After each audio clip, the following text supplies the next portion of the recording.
Hello and welcome everyone to another edition of Champions of Inspiration. Boy, we could do a series of shows with this gentleman. He is got a mechanical engineering degree that started from an Institute of Technology in India, an MS degree in aeronautics from California Institute of Technology, a PhD in astrodynamics and control from UCLA, then studied in law school at the University of West Los Angeles, and has been a member of the California Bar since 1986, and then just done all sorts of stuff beyond that. Mohan, Ananda, thank you for joining us here today. Thanks a lot, Scott. It was a pleasure talking to you. And the last session was, I enjoyed, and all my friends and people saw that. They were, very, very happy to, have that conversation. Well, it's amazing because you've done so many different things. And today we want to focus a little bit more on the autobiography of an immigrant, your book. But even that has got so much content. It's so juicy. And so what was I know one of the things that you talk about is taking great ideas and taking them to the other side of the world and seeing if you can make them thrive there. Where did you even come up with a thought like that? Most of the things are a kind of, it happened. It's not really that planned. When I came from India, I was very much interested in really get the best education you can get. I was a good student. In fact, I applied, those days, we are talking about 1967. 1967, or that time frame, India was still kind of very restrictive from people going outside and also taking any money with them. The only amount of cash you can get to take it outside is $8. It may sound almost impossible to believe, but that's unless anything you want, you have to go to the Reserve Bank of India and get the permission, and it is almost impossible to get the permission. The only reason I came here because I had a scholarship. So I came to Caltech in Pasadena. So they gave me the scholarship. So because of that, I didn't need to worry about the financial aspect. So that's how I came. But I did apply to 4 universities in US and 1 in Canada. Canada is McGill, and 4 here are very good schools: Caltech, Stanford, MIT, and Harvard. 4 schools. So, because I didn't know that I could. Those aren't bad schools, by the way. So, but I decided to come to Caltech because Southern California, the better weather. That was the real motivation. In addition to that, there was a book I used in my undergraduate school, written by 2 authors who were teachers at Caltech, Lippman and Roshko in gas dynamics. So when I saw I got admission, so it's the best time to go and meet with them and talk to them and spend time in person. So that was one of the motivations. I just want to give you that background. And well, it's absolutely, like I say, it's so interesting that just even the table of contents to this book is so rich. And you talk about teaching as the best way to learn. How did you pursue that to go along with this path of all this education that you were off to get? Yes, the reason is teaching is the best way to learn, is a very important to me, in the sense, not as a teacher in a university or a school, or that I have not had that job, even though I had opportunities to get it, but I did not take it. Whenever I was a student, even in my undergraduate school, what I used to do, I was a good student. That's probably the reason. Students will come to me and ask questions, how to solve this problem or how to do this. So I started automatically becoming a teacher to them. Teacher to them in the sense I will solve the problem, or more like a tutor in some extent. So that really made me a better student, or a better, because when you teach somebody, you have to prepare much more than you're just learning. So that really helped me. And in fact, and when I was in, in colleges here, as well as when I was in law school, I became a student to my fellow, a teacher to my fellow students, because in law school, as you know, the way the cases are solved, there is a fact pattern will come. And then you have to look at the facts and analyze it and look at the case law and somehow or other connect the case law with the facts. Every day I was discussing with my fellow students, almost like a tutor, and that really helped me to understand and even for preparing for the bar exam and things like that. So in my opinion, a best student is somehow or other become a best teacher first, then you become, that's just my way of thinking, and that has helped me throughout my life. No, I mean, that's fascinating. And I totally, I agree with you. I truly don't believe there's any failures. I was talking about this on a live I did earlier today. I don't believe there are any failures. I believe there are a lot of learning lessons. And I think there are a lot of things that you can learn through observation as you do things. But I think a big part of that, you're right. Those who teach tend to solidify the information so much better. They have in addition to that, there's an interesting thing. Like I used to teach, meaning periodically as a guest teacher to small schools. In the junior high or high school, even like a young classes, 3rd grade, 4th grade, and just as a visiting teacher. I was amazed the ability of the students to ask especially younger they are totally uninhibited. They will ask the right questions, and in many occasions that has helped me to teach myself to respond to them. So that's a very, very interesting experience I had. So I enjoy going. And in fact, when I go to these schools, I teach about religion because I come from Hindu religion, so they want to know. And in one class, actually, I think I've said this before, but it's interesting. I was teaching, maybe it's 4th grade or 5th grade, I wasn't sure. They were all intrigued by, because this is a Christian school. It's like actual supported by the Christian, but then I was talking about Hindu religion and what the Hindu religion stands for and how it is, something kind of that type of conversation. Then one girl, young girl, stood up and asked a question. She asked just very casually, I am so intrigued by the Hindu religion. I want to become a Hindu. How do I do that? See, she asked that question. That was, I was taken back. I said, my approach is, you're a Christian, aren't you? If you believe in your Christian values and you live according to the Christian, whatever the important things, you are a Hindu. Then you are already a Hindu. So because the Hindu religion doesn't distinguish between Christian religion or any other religion, if you believe and you do the right thing, then you are already, so you don't need to become a Hindu. I just gave that answer and she was really thrilled, and all the boys and girls in the class. No, the reason I'm telling, it's such a wonderful experience talking to the young children, and I enjoyed that very much. I mean, it's a great answer, and it's a thought-provoking answer as well. I mean, what a again, to get that kind of input at a younger age, to be able to then think through that it's kind of fascinating to me. Again, like I say, as I go through the table of contents for the books, and we've never talked about this, but it just caught my eye, the day that Bobby Kennedy was shot. That was an accidental accidental in my part, because I was student. It's 1968. I can remember the day, throughout my life. I can never forget, because I was, as a student, was kind of somehow or other intrigued by his personality. And, so I worked with their, election, because there was an Uh-huh.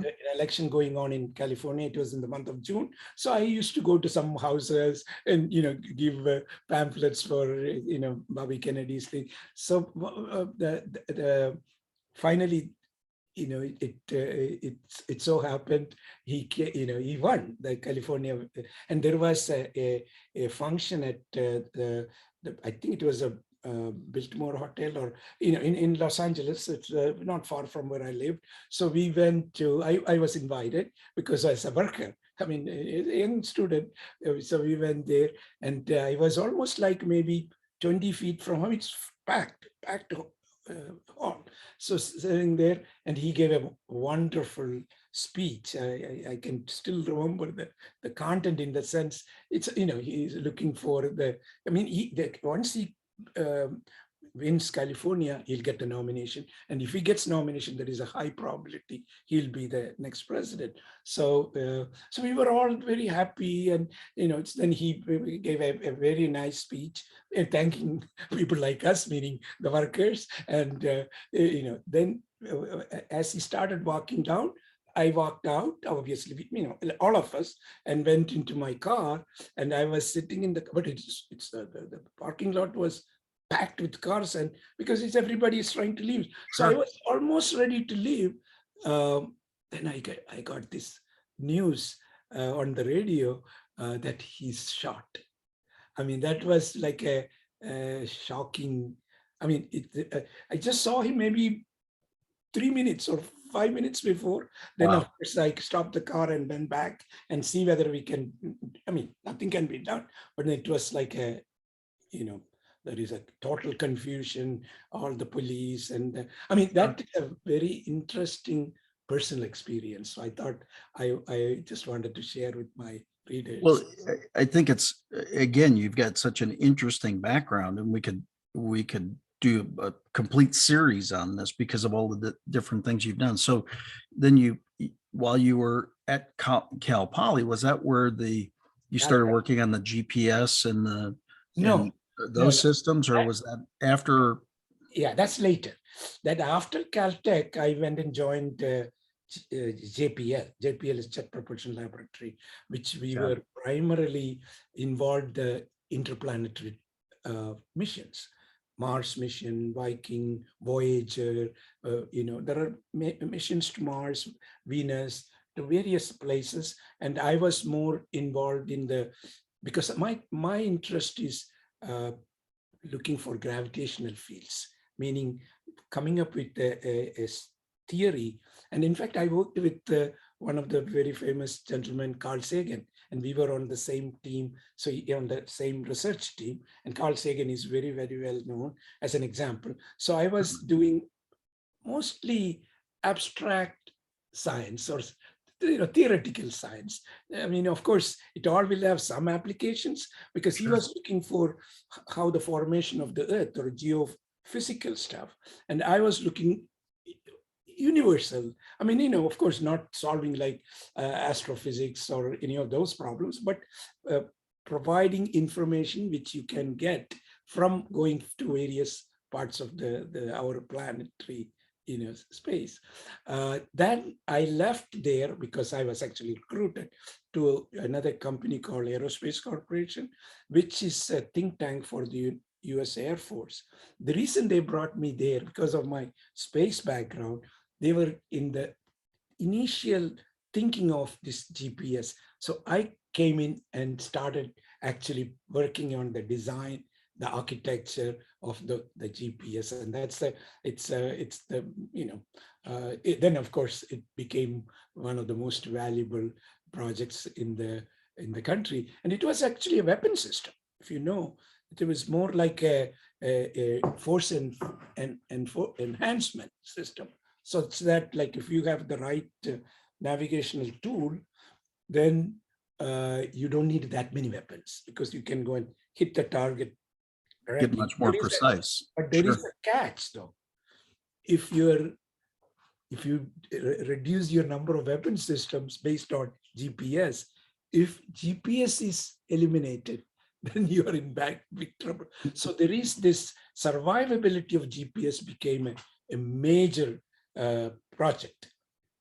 I was given that task to make sure the GPS survivability is, there. There are two basic survivability issues. Issue one is whether or not this link, this signal will be secure, meaning because you can do one of the things they can do, you can launch a nuclear weapon in the upper atmosphere that will, kind of destroy the signal to the extent that you cannot have closure. Anytime a GPS, you need a link closure.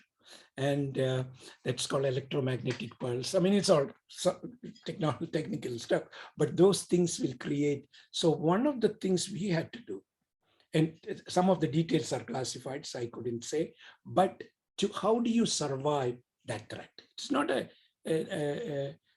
theoretical stuff, because we were there at the time, the Soviet Union, we were in a Cold War, and there is always, we do this, how do you survive a nuclear attack and how do you hit back? All those studies were going on.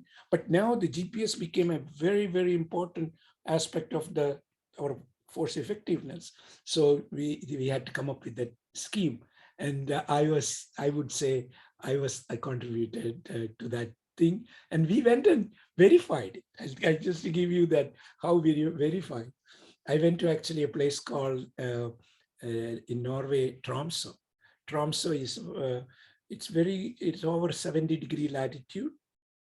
I'll tell you why it also. And we also went to near the southern pole, but not real that south. We went to Adelaide in Australia. Adelaide is a nice town. I mean, both Tromsø and Adelaide are beautiful towns. I stayed almost a month in both places, do this test. The test is, we take the GPS signal, and instead of course, we can't put a nuclear bomb, but we created this, helium, balloons, and it will go and it will mimic a scintillation, an electromagnetic pulse. So that means that the signal will not get, can't link it unless you have the correct way of doing it. So we did that test, because if it is near the pole, what happens, many satellites can see at the same time or more often. So we did the same thing from north and south poles, and we tested, and we proved that it will work. And of course, that's just a validation. But thank God, so far no nuclear attack, and it never hopefully will happen. But at least we knew that signal is available.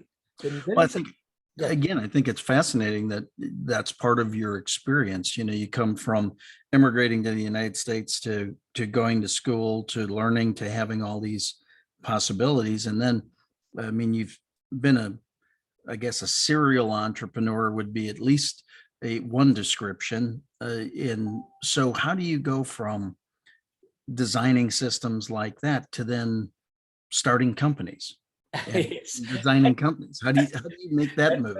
That is that. In my life, actually, I want to give you, there are 3 stages in my professional life. Stage 1, I'm more like an abstract scientist, or very theoretical. I mean, I've done this GPS, of course, out of that product, which I believe that is probably the most valuable contribution to mankind in my mind. So that's a stage 1.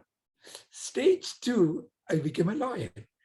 And I practiced law. In fact, I've been practicing now close to 30 plus years, and I have contributed, in some way, but it's mostly raising money for the companies, or things of that type. Or it's more like a advisory position with the technology. And I also have the background of intellectual property, and so I did a lot of IP work. That's the second stage. The third stage is the entrepreneurial stage. The reason I went into entrepreneurial is because I think, at least I thought, if you want to really make an impact to the society, you can, of course, work for companies and become very, successful or provide. But a contribution in the sense, it's not just for wealth creation. Wealth creation is important, but more than that, you have some interest and see whether you can reach that destination. That path is through entrepreneurship. And I thought I have certain abilities, I can do it. That's the transformation I took place. And it is continuing. I mean, that's now I am in that third phase of and now I've become not only doing things myself, I become an advisor, mentor to other, very inspirational, people. And you've started organizations, obviously started and saw the development, growth, and everything of stamps.com. Fascinating story. We covered that last time. From the fact that nobody would fund you, so that you had to fund yourself, all the way to an exit 25 years later of significant billions of dollars. Congratulations. And now you are creating organizations that are looking to invest in others to help lift them up. So how do you go from obviously a successful company like stamps.com and everything that you did there, now into this next stage of looking to fund and lift other companies up? Correct. Okay. Actually, even at the time, I when I took Stamps public and raised money and supported, during that phase of growth, I also had another opportunity of taking a company public, which is Envestnet. Envestnet is still on New York Stock Exchange, very successful company in the financial technology space. Then I also took I formed a venture firm. Actually, since we brought up how do you invest, Sure. we created a venture firm and took that company public in London Stock Exchange. So that is primarily to invest in other companies. And what I was involved, of course, with other people. This is not just me alone. The team. Sure. We go and talk to various up and coming startup companies and see whether we can invest in it. So in fact, this was done in London, and our headquarters was in Guernsey, in Channel Islands. Very nice. Here in England, because of tax reasons. Then we used to go, there used to be a thing called first Tuesday of the month. Every first Tuesday of the month, somewhere in Europe, either in Paris or Berlin or Amsterdam or wherever, they will have this get together between investors and the presenters or the potential companies. So I used to go quite a lot of, that's why I used to travel so much. But then we picked up one company at least I picked up one company to invest. And we invested. And in fact, that's a company from Canada. And the company's name is RM Auctions. RM Auction is a very interesting company. They auction expensive cars. Oh, very nice. Cars. In fact, they have every August, they have a show in Carmel. And I used to go there and, of course, the rich and famous will come so you can kind of see them. And some of the cars are mind-boggling, really. In fact, one car was owned by, it was auctioned off for $39 million. Wow. This was owned by Hitler.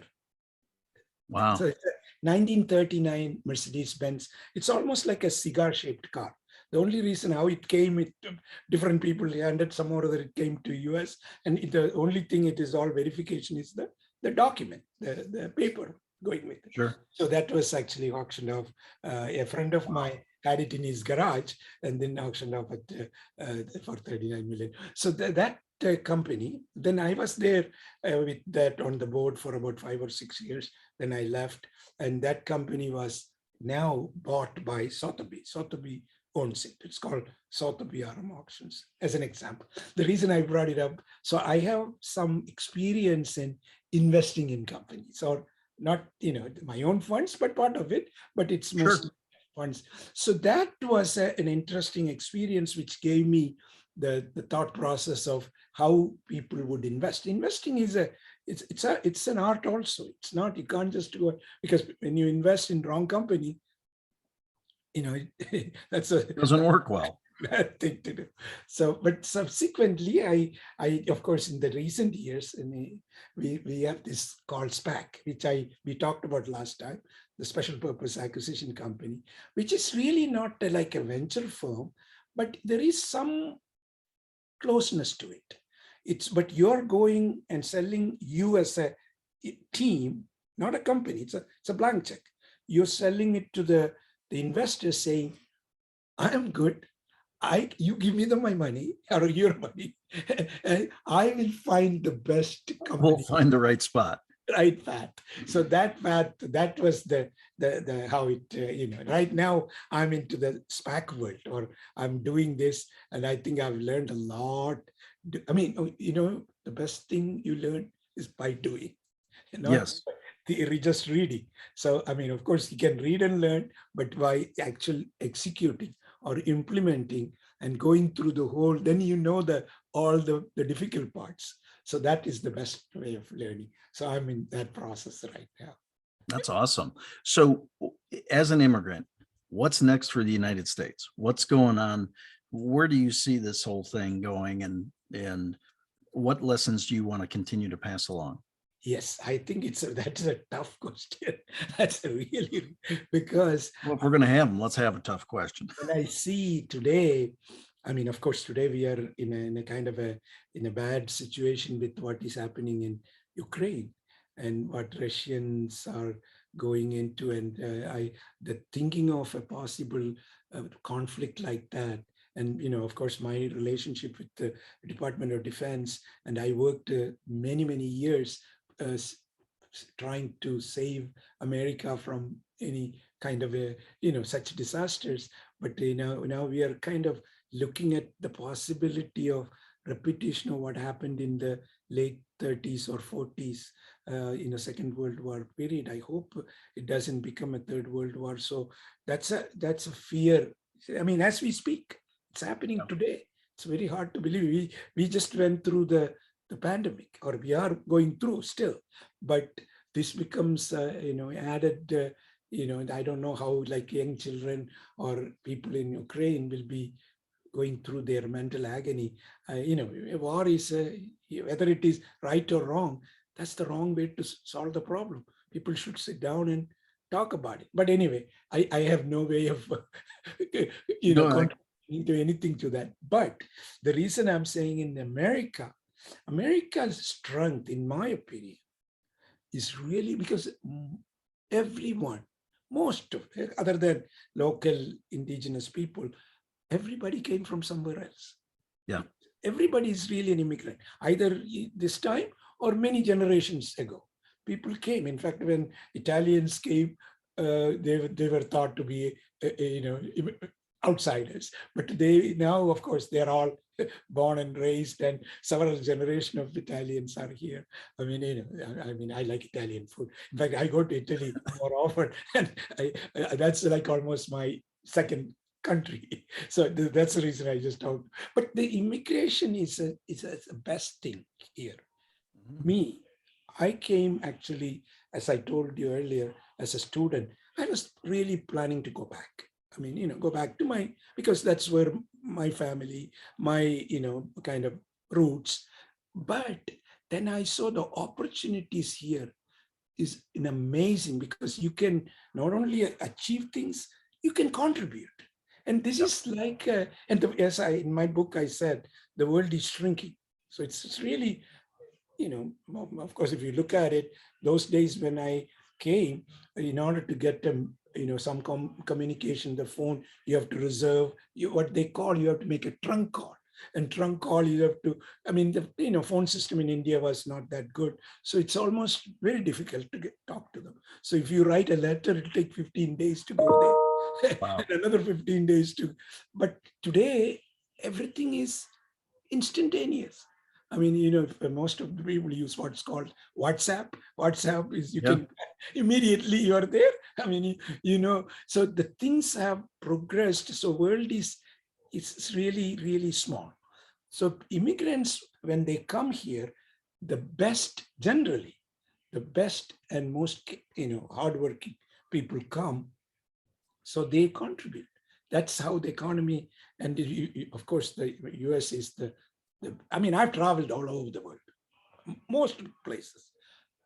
When I come back home, I feel back home, meaning when I see LAX airport, Los Angeles airport, I feel good. This is the best place. So America is still the best place to if you, of course, you have to do everything, come to America with the legally, with all the right approach. But I think we should encourage bringing the right people, then the country will grow, as we have done it. So that's my way of thinking about immigration. Yeah, no, I think I totally agree with you. And what a great guide, the Autobiography of an Immigrant, to be the guide on how to become successful by coming to the United States and then just doing all these amazing things. I mean, you get the opportunity to do. I'm not saying that in other countries you can't do it, but here it's much easier. The bureaucracy is, I come from India. India is a great place. There are a lot of great, but Indian bureaucracy is amazing. You have to go through many, even just to get a birth certificate. The process to go through and get it's very, very cumbersome, because we kind of inherited most of our bureaucracy from the British, and British used to be really bureaucratic, but now Britain is less bureaucratic than India. India became more bureaucratic. But here, the process, like if you want to start a company here, you can start right now in a minute. Yeah, India, very true. you have to go through all kind of paperwork and all. I mean, you have a lot of requirements to meet. So that itself is a, deterrence. People don't have. I mean, it is becoming better, no question about it. But here, it's so easy. Everything is. I mean, if you have to do some homework, you have to do research and make sure you follow through the process. It's like, for example, this SPAC thing. I did not know much about SPAC because I didn't do, but I did some research. Then I said, maybe I should do it. Then I talked to, obviously you have to bring the right team together. Sure. I talked to the people, and they were all very willing and ready to participate in this journey. And so I put the best team together. And I think last time I told you, when we went on a road show, and after the road show, we were, raising money, and we were going for 200 million. I had close to $1 billion on the table. So I could have picked up any amount of money. In fact, my banker told me, do you want to appraise your thing? I said, we thought about it, discussed among ourselves, and said, no, we don't need. And there is a over allotment of 15%. So we just got that 30 million, so 230. So the reason I'm saying, which country can do these things? Yeah. That's the question I'm asking. So, I mean, of course, you have to, it's not that everybody can do, but if you make that effort, you go through that process, it's there. Absolutely. I mean, Absolutely. I don't think if I were to say in India, or if I were in England or some other country, that process will not be that easy. I mean, you never know what I could do, but there is no comparison in my mind. Yeah. So Still this is the best country in the the greatest country in the world, for sure. Absolutely. Well, hard to believe, but we've run through our time. So Mohan, thank you for joining us. Before we close, I want to make Go right ahead. one small, this may be maybe only a few minutes, 1 minute or so. That'd be fine. You see, I have been always admirer of, as you probably know, the great scientist.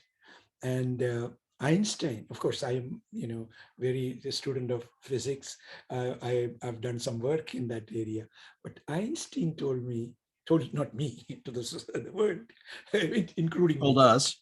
Yeah, told us that imagination is more important than knowledge. And the reason I'm saying it here, that's the key to success. That means knowledge is important. There are 3 types of knowledge, and I kind of put it in my book, 3 spheres of knowledge. One sphere, which is very small in my case, what you know. Then there is another sphere, what you know that what you don't know. Like, for example, I don't speak Russian, so I don't know, but I know the Russian exists. Then there is another sphere, I don't know what I don't know. And that is the biggest sphere. But this Einstein statement, imagination brings all these spheres into one. You can imagine, imagination is boundless. So I would recommend anybody who is going into business or anybody who wants to take a journey, think big and use imagination. Just want to make that statement. No, that's a great final piece of wisdom. Think big and use your imagination for sure. Thank you so much, Mohan. And thank you all for joining us here on Champions of Inspiration. We'll see you again at the next event. God bless.